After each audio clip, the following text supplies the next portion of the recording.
আর আমার আগে বুমটা রেডি এই রে ক্যামেরাটা রেডি করি ভাই বুঝি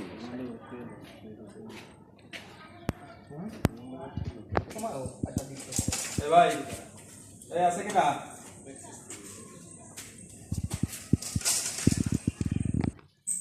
স্যার বসে না না মামা মধু আর বাতের মা এত কিছু করতেছি না এখানে সায়েন্স মুভি আছে আসিফ ভাই দেখলাম তাই আছে বাসায় আপনি এই ভাই আর কইবে না আমার পাশে কই তুইবে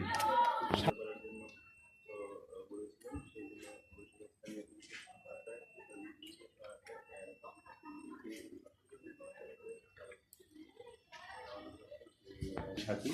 তাকেও গ্রেপ্তার করেছে সিএজি টিম যে এই বাসার দোতলায় আসলে এতদিন আত্মগোপনে ছিলেন।